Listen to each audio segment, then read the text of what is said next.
ধর্মভীরু দেশপ্রেমিক আগামী দিনের ঝালকাঠি করবার নাগরিক প্রিয় বন্ধু ভাই ও বুদ্ধিজীবী সমাজ সকলকে জানাই যুব আন্দোলন বাংলাদেশের পক্ষ থেকে অভিনন্দন ও শুভেচ্ছা।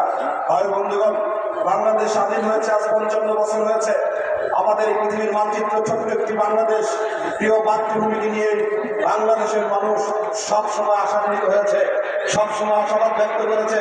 কিন্তু দুঃখজনক এবং ভারাক্রান্ত হৃদয় বলতে হয়, বাংলাদেশের 55 বছরের রাজনীতিতে যারাই জনগণের ভোট ভিক্ষা নিয়ে ক্ষমতায় গিয়েছে, তারা 5 বছর পর আগে কিংবা পরে প্রমাণ করেছে এরা একজন টাউটার, বাটপার এবং ধান্দাবাজ। বাংলাদেশকে তারা ভালোবাসে না।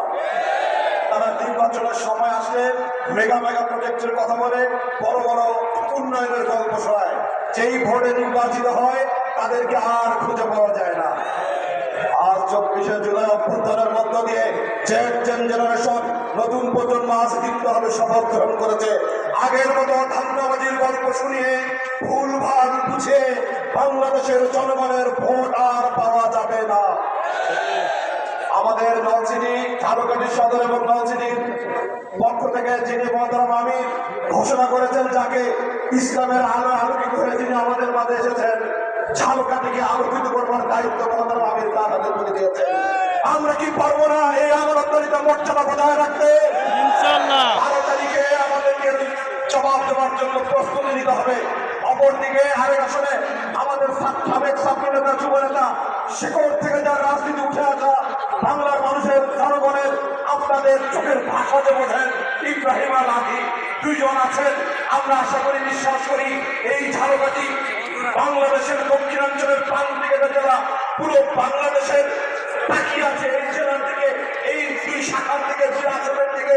আমরা যদি প্রতিজ্ঞাবদ্ধ হই, আমরা যদি ওয়াদাবদ্ধ হই, ইসলামের আলো আলোকিত হয়ে আজকে আমাদের সিরাজি ভাই আমাদের মাঝে যেরকম এসেছে, আমরা ওয়াদাবদ্ধ হতে পারি এই ঝালকাঠিকে আলোকিত করবার দায়িত্ব তার হাতে তুলে দেব। 12 তারিখ পর্যন্ত আমরা একটু প্রয়োজনে কম খাবো, কম ঘুমাবো, কম ব্যবসা করবো, কম চাকরি করবো। ইসলামের পক্ষে বিজয় উঠানোর জন্য বাংলাদেশের সকল তাগুত, ধর্মদ্রোহী, রাষ্ট্রদ্রোহী, ইসলাম বিরোধী, আধিপত্যবাদ, সাম্রাজ্যবাদের দাঁত ভাঙার জবাব দেওয়ার জন্য আমরা সবাই কাঁধে কাঁধ মিলিয়ে 12 তারিখে হাত পাখাকে বিজয় করবার জন্য সবাই ঐক্যবদ্ধ থাকবো ইনশাআল্লাহ। রব্বুল আলামিন আমাদেরকে বিজয় দান করুন।